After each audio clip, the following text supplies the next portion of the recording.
은혜를 받고자 하는 말씀의 제목은 은혜의 깊은 강, 이러한 제목으로 은혜를 받고자 합니다. 은혜의 깊은 강. 오늘 본문 말씀을 보면 하나님의 사자가, 천사가 에스겔 선지자를 데리고 갑니다. 물론 이거는 환상 중에, 이상 중에 지금 보고 있습니다. 그래서 에스겔 선지자를 데리고 가서 보니까 하나님의 성전으로 가서, 한 성전이 있는데 그 성전의 그 현관 앞에가 동쪽을 향해서 있고, 우리 상대원 교회는 지금 우리 현관이 남쪽을 향해서 있죠. 성전 전면이 우리는 남쪽, 주로 이 남쪽을 향해서 있는데 에스겔에 나오는 이 성전이 지금 동쪽을 향해서 있습니다. 동쪽을 향해 있는데 가만히 보니까 거기서 물이 흘러나오는 거예요. 동쪽 문에서, 그 현관 그 문에서 물이 나와가지고 동쪽으로 흐르다가 물이 점점 많아져가지고 또 그 다음에는 오른쪽 대단 남쪽으로 흘러가지고 점점 돌아가면서 물이 점점 많아지는데, 사자가 자로 그 물을 1,000척을 청량하고 에스겔 선지자로 건너가게 해서 건너갔더니 물이 발목에 찼습니다. 그리고 다시 1,000척을 청량하고, 그러니까 다시 1,000척을 청량했으니까 2,000척이 됐고, 2,000척이 돼서 물에 들어가니까 그 물이 그 무릎에 이르고, 그 다음에 또 청량하니까 3,000척이 돼서 보니까 허리에 오르고, 그 다음에 또 1,000척을 청량해서 들어가라고 해서 들어가니까 물이 헤엄할 물, 능히 사람이 건너지 못할 그런 물이 됐다라고 했습니다. 오늘 그것을 보여주었습니다.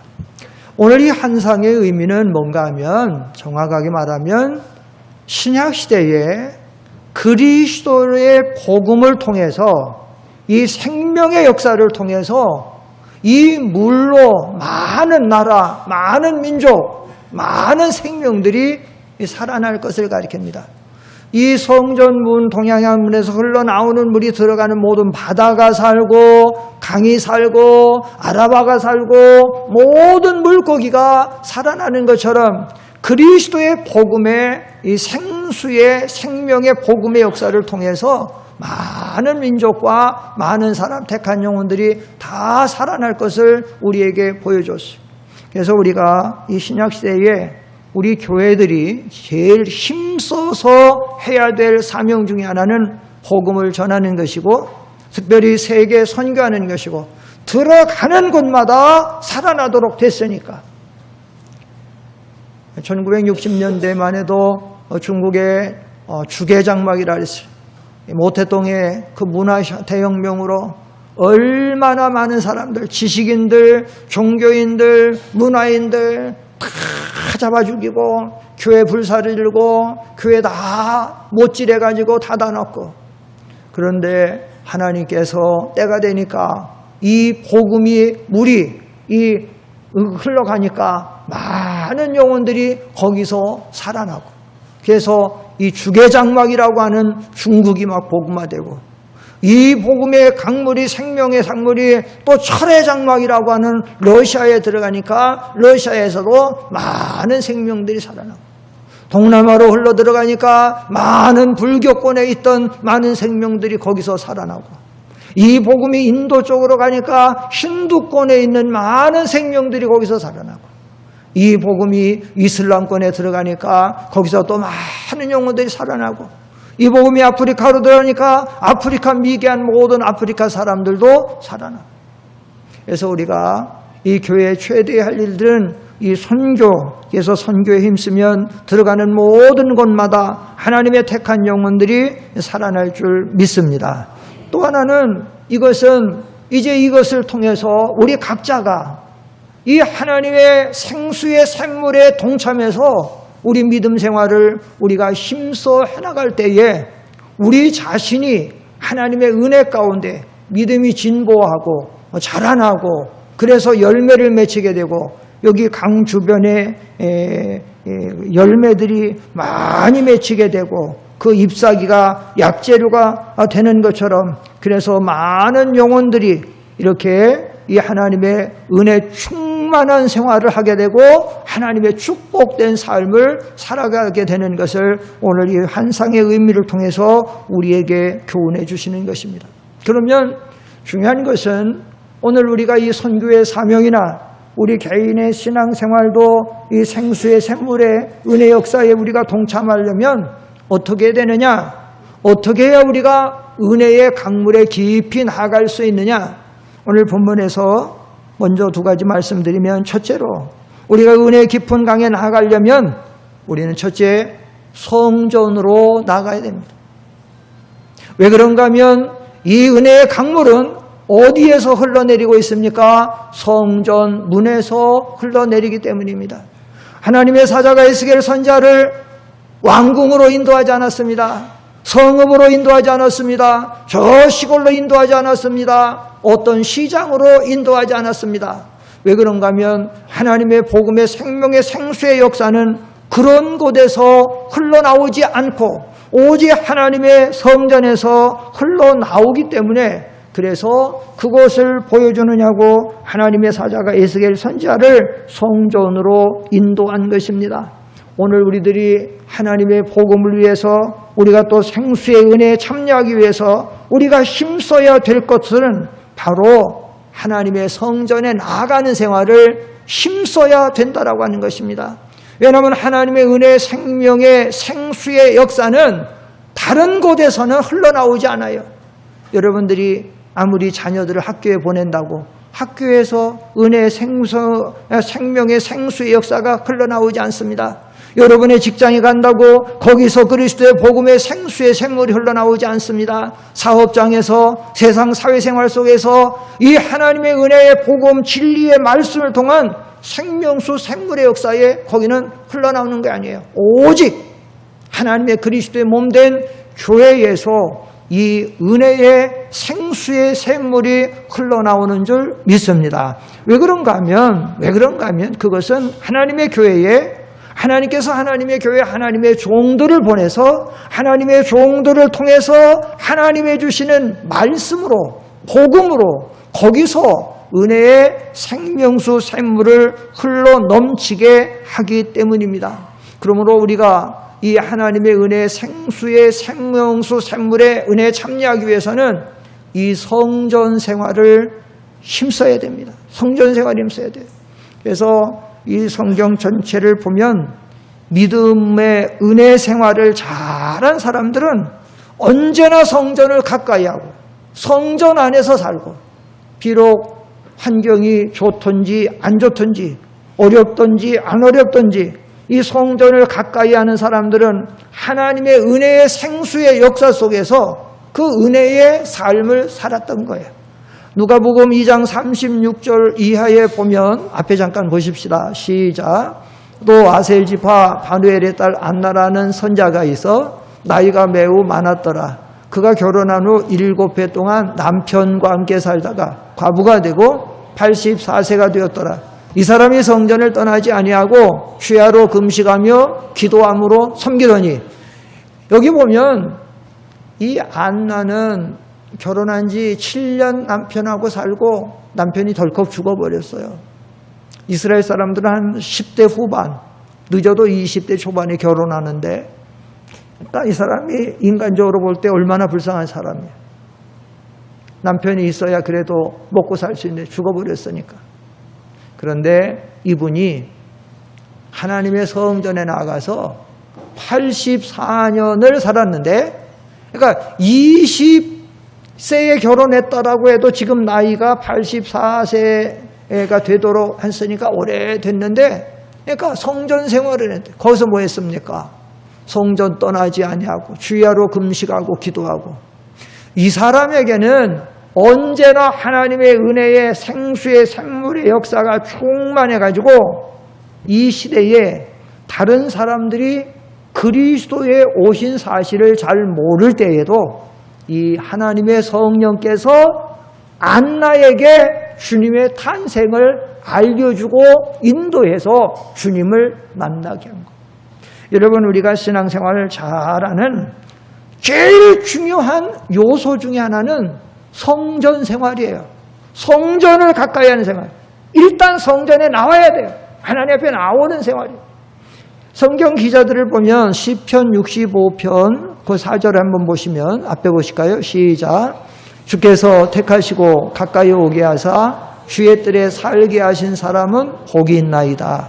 우리가 주의 집, 그 주의 성전의 아름다움으로 만족하리이다. 은혜 받는 사람이 누구냐? 복 받는 사람이 누구냐? 하나님이 택하고 구원해서 하나님의 뜰에 나와서 거기서 하나님의 아름다움으로 만족하고 예배와 기도와 교제와 봉사를 통해서 하나님을 가까이 하는 사람입니다. 시편 84편 1절로 2절을 보시면 시작. 만군의 여호와여 주의 장막이 어찌 그리 사랑스러운지요. 내 영혼이 여호와의 궁정을 사모하여 쇠약하며 내 마음과 육체가 살아계시는 하나님께 부르짖나이다. 지금 이 시편 기자는 이 하나님의 성소에 지금 못 나가서 뭔 일이 생겼는지 못 나가요. 그래가지고 지금 이 하나님의 성소를 사모하고 앙망하고 지금 부르짖고 성소가 아름다운 것이고 그 은혜 생활이 가장 축복된 것인데 다른 것이 아닌데 그게 안 된다고 이렇게 사모하는 거예요. 사랑하는 성도 여러분, 여러분들 신앙생활하면서 교회가 이렇게 사모해집니까? 우리가 세상에 살아가면서 우리가 너무 세상의 것에 집착하고 세상의 것을 좋아하고 세상의 모든 것에 우리 마음과 시간과 모든 것을 빼앗기다 보니까 교회 나오는 생활이 이것이 하나의 어떤 종교 형식화가 되고 벌써 또 한 주가 안 됐네. 벌써 내일 주일이네. 교회 나오는 것이 부담되고 이렇게 되면 우리의 심령들이 그 생수의 샘물의 역사로 하나님의 은혜 가운데 살아가기가 힘들다는 거예요. 여기 성경에 나오는 성경의 사람들과 같이 이렇게 주의 은혜를 사모하고 앙망할 때 하나님은 우리 중심을 다 잘 아세요. 하나님은 절대 마음이 배부른 사람들, 하나님의 은혜를 간구하지 않는 사람들, 그 은혜를 사모하지 않는 사람들, 은혜를 의지하지 않는 사람들, 하나님 그런 사람들에게 쉽게 은혜를 내려주는 분이 아니에요. 하나님은 사모하는 영혼을 만족해 하시고 줄인 영혼에게 좋은 거 주셔서 심령이 가난한 자에게 복이 있다고 주님 말씀하시고 누가복음에서 너희 배부른 자여 이제 화가 있을지라고 말씀하고 있는데 우리는 너무나도 지금 신앙생활하면서 배부른 자리에 있지 않는지, 하나님의 필요성, 은혜의 필요성, 주님의 은혜를 사모하고 앙망하는 것이 부족하지 않는지, 그걸 뭘 보면 알 수 있느냐? 정말로 우리가 하나님의 은혜를 사모하고 앙망하고 가난한 심령을 가질수록 우리는 하나님 앞에 하나님의 전에 나오기를, 성도의 모임을 우리는 힘쓰게 됩니다.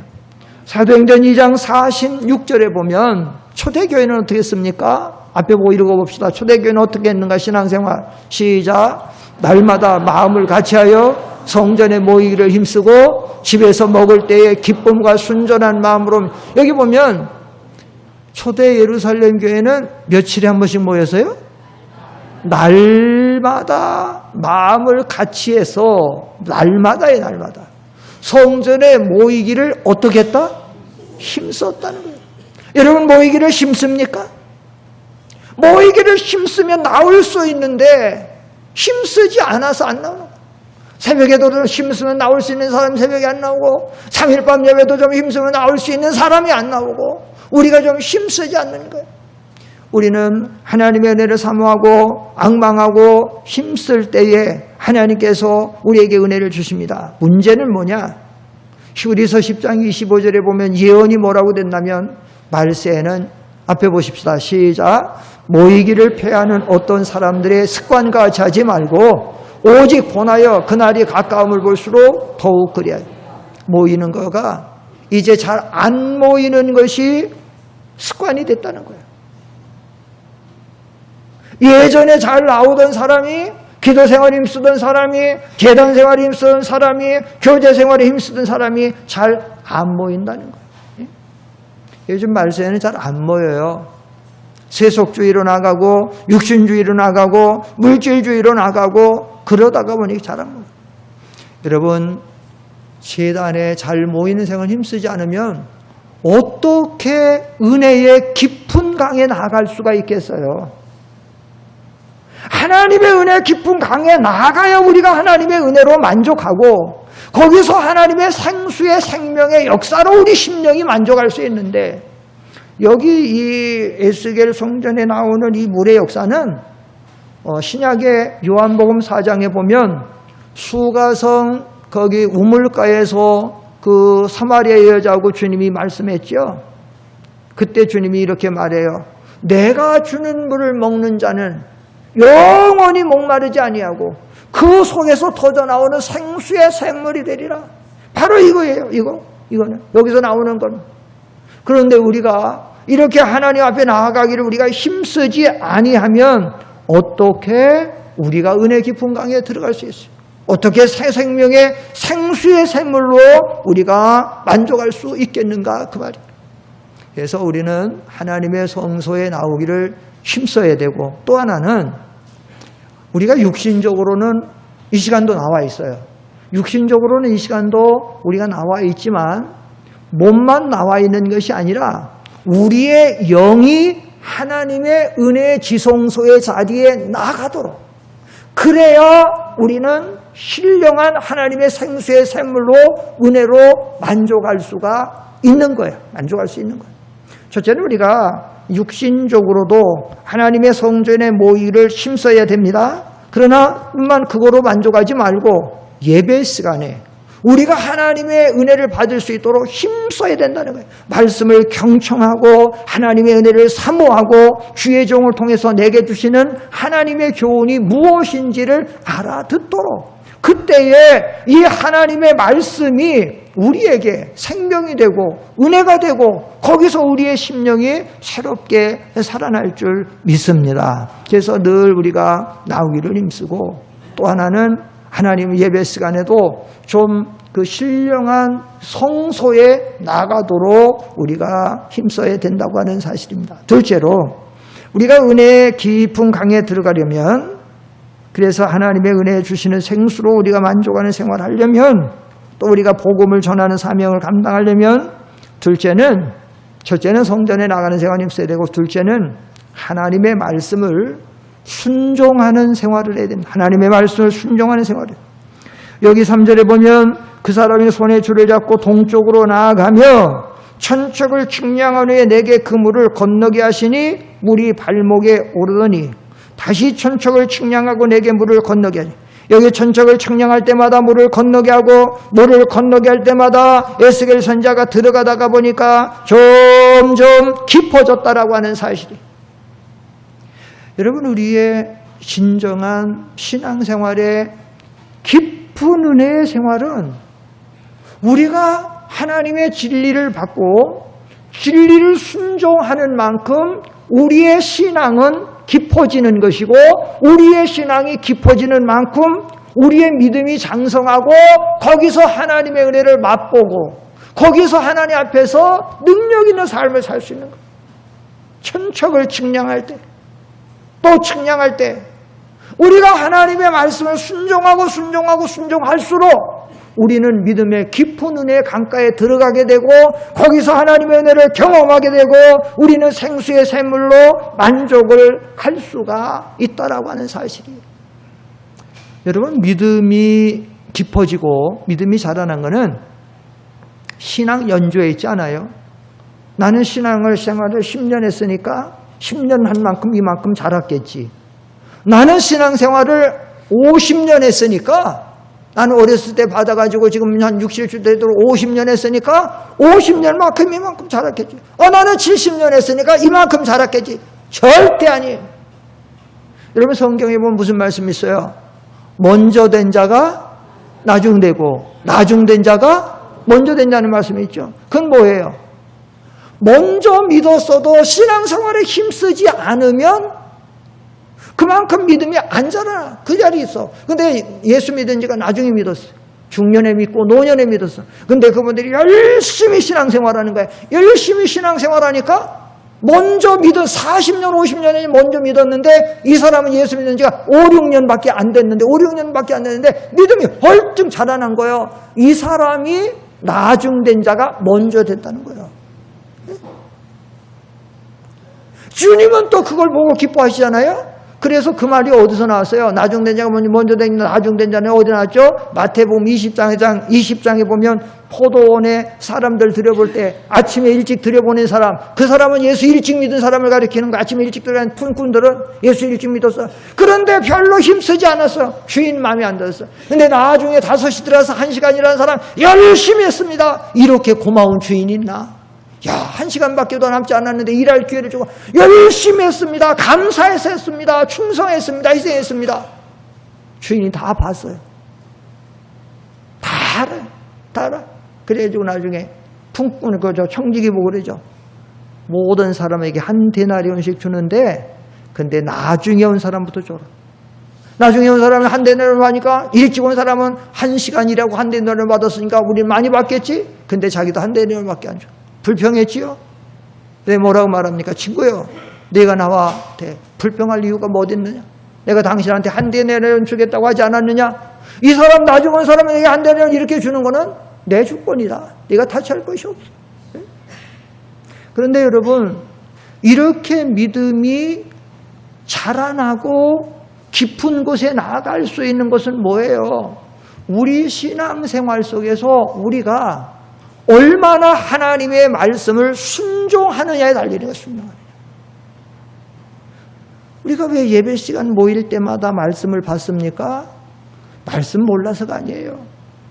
우리가 현대 교인들이 신앙생활하면서 진리를 잘 못 지키고 신앙생활 잘 못하는 이유가 성경을 몰라서 못 지키는 건 거의 없어요. 다 알아요. 얼마나 우리가 성경을 많이 배워서 얼마나 잘 알아요. 그런데 왜 그러느냐? 순종이 부족한 거야. 순종이 부족한 거예요. 순종이. 다시 말하면 행함이 부족한 거예요. 행함이. 여러분, 사람은 있는데 영혼이 없다. 죽은 사람입니까? 산 사람입니까? 영혼이 없어. 사람은 있는데, 몸은 있는데 영혼이 없어요. 죽은 사람이에요? 산 사람이에요? 죽은 사람이에요. 믿음은 있는데, 분명히 예수를 믿긴 믿었어. 예수 믿긴 믿었는데, 믿음은 있는데 행함이 없다? 무슨 믿음이라고 해요, 성경에? 산 믿음이요? 죽은 믿음이요? 죽은 믿음이라고 말해요. 행함이 없는, 순종이 없는 믿음이에요. 일천적을 청량하고 들어가라면 들어가는 거, 또 일천적으로 들어가라면 들어가는 거, 청량하는 자체가 순종이에요. 순종. 예? 우리가 하나님의 말씀을 순종하는 만큼 우리 믿음은 깊어지게 돼 있고 하나님의 은혜를 체험하게 돼 있고 우리가 하나님을 순종하는 만큼 하나님의 능력을 체험하게 될 줄 믿습니다. 순종하는 만큼 순종하는. 순종이 참 중요한 것. 그런데 우리가 신앙생활하면서 저 사람의 믿음이 깊은 믿음인가 얕은 믿음인가? 사실 정확하게는 하나님만 알아요. 저 김 집사님 믿음이 깊은 믿음인가 얕은 믿음인가? 저 김 집사님 믿음이 발목 정도 믿음인가? 무릎 정도 믿음인가? 허리 정도의 믿음인가? 헤어마를 정도의 믿음인가? 정확하게는 하나님이 아시는데, 그런다 사람이 봐도 어느 정도는 알 수 있어요. 어떻게 보면 알 수 있느냐? 여러분, 사람이 물을 건널 때에 물이 발목에 바로 복숭아뼈에 있는 발등상 겨우 덮는다. 그 정도 있으면은 그 물 속에서 맘대로 할 수 있습니까? 없습니까? 할 수 있지요. 그 정도, 발등 정도 겨우 물이 닿는데, 뛸 수도 있고, 거기서 춤도 출 수도 있고, 거기서 게임할 수도 있고, 다 할 수 있어요. 왜? 물이 발목 정도 차니까. 이건 뭘 가리키냐면, 예수 믿고 신앙생활하고 구원받고 신앙생활하는 사람들이 신앙의 단계가 발목 정도밖에 안 돼서 은혜 깊은 건 그 정도밖에 안 되니까 자기 마음대로 하는 거예요. 하고 싶은 대로 마음대로 하는 거예요. 교회 나오고 싶으면 나오고 나가기 싫으면 관두고. 한 달에 한 번도 좋고 교회 나오는 게 두 달에 한 번도 좋고 술도 먹고 담배도 피고 음란방타도 하고 그럼 교회 나오면 자기 하고 싶은 거 다 하는 거예요. 교회 나와서도 자기 하고 싶은 소리 다 하고 뭐든지 발목에 오는 거 그 정도밖에 안 돼. 마음대로 하는 거예요. 마음대로. 저 사람 과연 저 사람 예수 믿는 사람이야. 저 사람 뭐 욕설도 뭐 잘하고 뭐 교회 싸움 나면 제일 앞장서 싸우고 욕하고 싸우고 그는 발목 정도 믿음밖에 안 돼. 그런데 물이 무릎 정도에 찼다. 그럼 무릎 정도에 차면 물의 저항을 물의 영향을 어느 정도 받아요. 물이 발목에는 마음대로 하지만 무릎 정도 차면 그때는 완전히 마음대로 못해. 이런 성도는 어느 정도 신앙생활하다가 죄 짓는 것도 좀 꺼려지게 되고 좀 양심의 가책도 좀 오게 되고 조금 말하는 것도 교회 생활하면서 말하는 것도 조금 어느 정도 제재를 받게 되고 행동하는 것도 어느 정도 제재를 받게 되고 그런 정도 그 정도 무릎 정도에 찬 거예요. 무릎 정도. 그런데 1,000척을 더 청량해 3,000척을 청량하니까 물이 어디에 찼다 그랬어요? 세 번째 측량에서 3,000척을 측량하니까 그 다음 물이 어느 정도 차요? 허리에 탔다. 여러분 강을 건너보신 분은 안 해요. 강을 안 건너본 분은 몰라. 물이 있는 데를 좀 뭐 하다못해 수영장을 갔든지 풀장을 갔든지 좀 가본 아니면 바다 같은데 뭐 해수욕장 갔든지 물이 허리 정도 차면 그때는 물의 영향을 많이 받습니다. 많이 받아요. 많이 받아요. 내는 뭐 뛸래도 막 뛸 수도 없어요. 막 물 정도만 차도 못 뛰어. 거기서 뭐 내 맘대로 막 장난 뭐 그것도 못해. 뭐 하여튼 뭐 상당히 그 정도예요. 근데 물이 강물이다 그러면 더더욱 지배를 받게 줍니다. 그거는 신앙생활하면서 그만큼 믿음이 깊어진 사람은 그만큼 하나님의 영향을 많이 받고 내 영향이 많이 줄어나는 거예요. 이런 사람들은 그래도 교회 생활에서 상당히 삼가 조심하게 되고 하나님의 성령의 인도와 하나님의 은혜 속에서 그렇게 하는 거죠. 그 다음에 1,000척을 더 창량하니까 뭐 깊어져 갖고 헤엄할 물이 됐다. 이것은 물의 완전한 지배를 받는 거죠. 물의 완전한 지배를 받는 거예요. 이런 사람은 물의 완전한 지배를 받는 사람은 현대 교회에서는 아주 뜨문뜨문 있는 거예요. 그 정도 지배받는 사람은 그 정도. 좀 현대교회에서 좀 믿음이 있다는 사람들이 보통 허리 정도인 그 정도.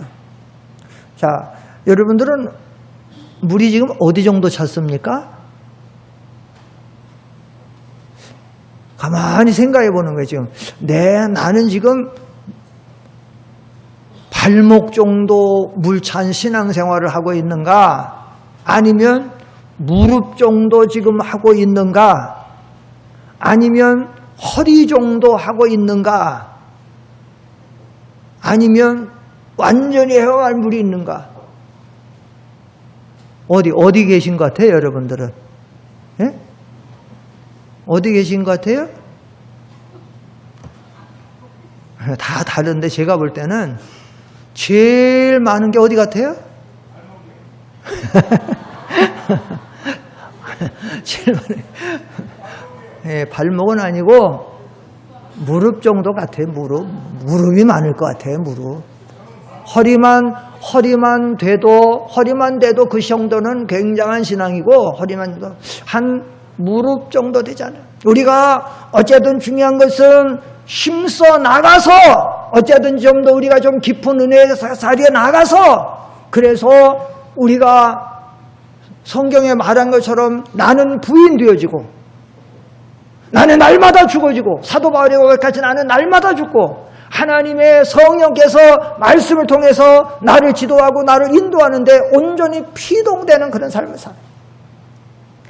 그 미국의 유명한 성경학자 러셀 하일이라고 하는 성경학자가 있는데 그분이 현대 교회를 이렇게 진단하면서 현대 교회는 7종류의 신자가 있다. 그렇게 진단을 했어요. 근데 상당히 그 진단을 보면 한국 교회하고도 상당히 좀 그런 면이 맞는 부분이 많아요. 그 일곱 가지 현대 교인들 7가지 이런 진단들은 첫째는 교회 현대 교회는 어떤 신자들이 있느냐? 부동적 교인들이 있다. 이 부동적 교인들이라는 건 뭐냐면 움직임이 없다는 거죠. 부동적, 움직이질 않아요. 동적인 움직여야 되는데 기도하라고 해도 기도 안 하고 예배에 힘쓰라고 해도 힘쓰지 아니하고 전도하자고 해도 힘쓰지 아니하고 교제하자도 안 하고 뭐든지 움직임이 잘 없는 거예요. 완전히 자기 중심으로 살아가는 거예요. 둘째는 어떤 교인들이 있느냐? 반대주의자 교인들이 있다. 반대주의라는 거는 교회 지도자나 교회 조직이나 교회의 질서나 하나님의 그 모든 일에 대해서 이스라엘 백성들이 애굽 생활에서 거저 무슨 일만 조금만 있으면 반대하고 불평했던 것처럼 반대주의자 교인들이 많다. 셋째로 현대교회는 쾌락주의자 교인들이 많다. 쾌락주의자 교인들이라고 하는 것은 희생하고 헌신해야 되는 이런 데는 빠져버리고 교회의 프로그램이나 성탄절이나 아니면 수련회나 아니면 이런 등등으로 어떤 자기들의 즐거운 일이 있을 때만 참여하고 그렇지 않고 희생이 요구하는 데는 빠지는 이런 사람들은 쾌락주의자다. 네 번째, 현대교회 안에는 자폐증 신자들이 많다. 스스로 고립되고 교회의 교제와 이 모든 봉사와 교제 생활을 스스로 멀리하고 사랑만 받으려고 하고 그러다가 스스로 자폐증같이 돼서 그런 사람, 전혀 교회의 일에 관심도 없는 신자들이 많다. 다섯째는 바리새적인 교인들이 많다. 자기에게도 허물과 자기에게도 약한 것들이 많이 있지만 그것은 볼 줄 모르고 다른 사람들의 허물과 실수와 연약함만 보고 그것을 계속 비판적으로 나가는 사람들이 많다. 그런 사람들은 바리새적인 교인이다.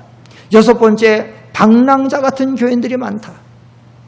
이 사람들은 교회가 좀 마음에 안 들면 이 교회 가서 몇 년, 저 교회 가서 몇 년 이렇게 평생을 방랑하다가 일생을 끝마치는 교인들이 많다.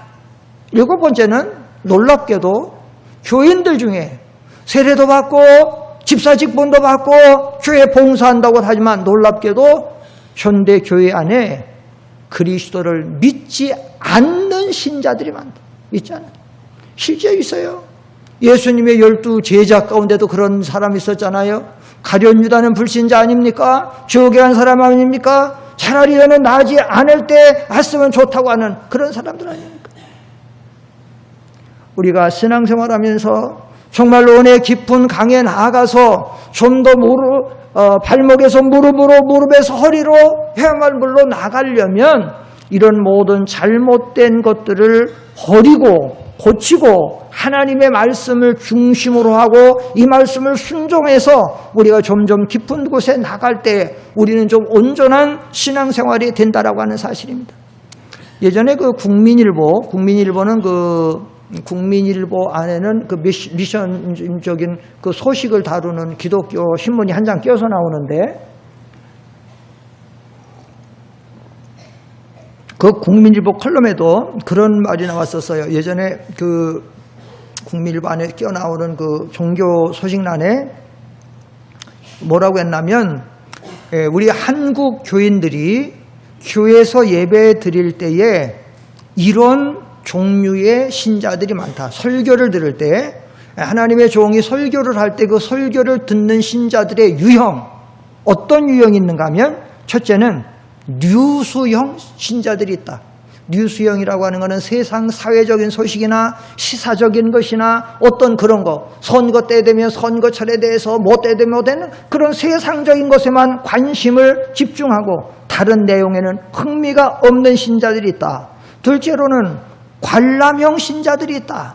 관람형 신자라고 하는 것은 교회에 와가지고 오늘 꽃꽂이는 무엇이네, 또 성가대는 오늘 성가대가 잘했네 못했네, 목사님 오늘 넥타이가 무슨 색 넥타이를 맸을까? 이 관람용이에요. 전부 다른 성도는 저 집사님은 오늘 머리 자르고 나왔네. 저 집사님은 머리 핑클 파마했네. 뭐 했네? 이 관람형 신자들이 있다. 셋째는 취사선택형 신자들이 있다. 취사선택형 신자들은 설교를 들을 때 자기한테 맞고 좋은 것은 아멘 아멘 하고 받아들이는데 자기한테 맞지 않고 좀 거슬리고 좀 부담스러운 것은 속으로 아니요 아니하노 취사선택형 신자들이 있다. 넷째, 불평형 신자들이 있다. 설교를 해서 자기한테 맞지 않으면 왜 목사님은 저런 설교하느냐, 여기에 맞지 않는 거 아니야 뭐냐는 불평형 신자들이 있다. 다섯째, 묵상형 신자들이 있다. 눈 딱 감고 졸기도 하고 아니면 설교 시간에 자기 개인적인 모든 것들을 계획하고 엉뚱한 생각하는 묵상형 신자들이 있다. 여섯 번째는 아멘형 신자들이 있다. 하나님의 말씀을 받을 때 아멘 아멘으로 다 하답하고 은혜를 받는 신자들이 있다는 거예요. 혹시 여러분들 중에도 이 안에 해당하는 부분이 있습니까? 예? 없겠죠? 근데 있을 것도 같습니다. 예? 있을 것도. 자, 이런 말씀을 왜 드렸냐면 사실 우리가 신앙생활하면서 신앙생활 자세가 굉장히 중요한 부분을 차지하는데 우리가 이런 부분들 때문에 신앙생활이 좀 온전해지고 은혜 깊은 강에 들어가서 그 주님의 생수의 샘물로 만족한 생활을 잘 못하는 경우가 많기 때문에 그래서 학자들이나 목회자들이 경험 속에서 그런 부분들이 나오는 거예요. 그 부분들이. 우리가 말씀을 아까 드렸습니다마는 은혜 깊은 강에 나오려면 우리가 성전에 나가는 생활을 해야 되는데 보이는 이 연합체만 나온 것으로 끝나지 말고 우리가 하나님의 은혜를 사모하고 앙망해서 정말로 주님의 성소에 가면 여러분 옛날 성소에 가면 그렇게 되어 있잖아요. 성전 뜰이 있고 그 성소 안에 천막 안에 들어가면 앞에가 성소가 있고 그 뒤 안에 지성소가 있잖아요. 정말로 중요한 것은 지성소에 들어가야 주님 만나는 거 아니에요. 그 안에까지 지성소까지. 우리가 교회에 몸을 가지고 성전 건물에 성도들의 연합체 여기까지만 나와서 예배 1시간 들어가는 거로 만족하지 말고 우리가 하나님의 은혜를 사모하고 앙망해서 그 영적인 성전에까지 나가는 생활할 때 아삽 성도가 신앙생활하면서 사실 불평이 많았습니다. 불만이 많았어요. 아니 하나님 살아계신 하나님이면 왜 이렇게 사람들을 인도하시나? 그런데 나중에 그가 마지막 부분에 가면 시편 73편 마지막 부분에 가면 그렇게 고백하잖아요. 내가 성소에 들어갈 때야 깨달았습니다. 그 성소는 지성소가 아니고 영적인 골방에 들어갈 때에 그것을 깨달은 거예요. 그것을 깨달은 거예요. 성전에.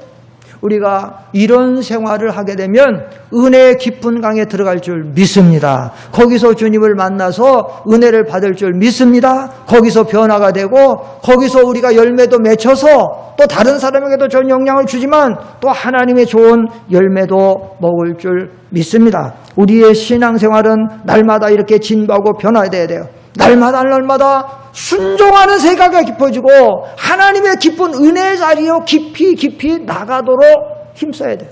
요즘 교인들이 어떤 잘못된 자세가 만나면 교회 일에 너무 깊이 관여하지 마. 교회를 너무 깊이 관여하면 골치 아파. 힘들어. 그런 교인들은 하나님의 일에 깊이 들어가지 않은 살고 하게 되면 그런 사람들은 하나님에게 빠지지 않으려고 하나님의 깊이 나가지 않으면 그 사람들은 다 세상에 빠지게 돼 있어요. 세상에. 사람은 둘 중에 하나 빠지게 돼 있어요. 하나님에게 빠지든지 세상에 빠지든지 그런 사람들은 세상에 빠지게 됩니다. 우리가 신앙생활하면서 자꾸 교회적으로 여러 가지 피곤해하고 부담감 느끼고 불평하고 그런 것은 내 마음이 좀 하나님의 은혜 깊이 나아가지 못한 부분들이 많이 있는데 오늘 우리가 아무쪼록 이 하나님의 귀한 말씀을 통해서 은혜 깊은 강물에 나가고 주님이 주시는 그 생수의 샘물로 만족하고 즐거워하고, 그때에 우리는 우리 속에서 진정한 하나님을 찬양하는 찬미의 제사가 터져나올 줄 믿습니다. 기도하겠습니다. 거룩하신 아버지 하나님,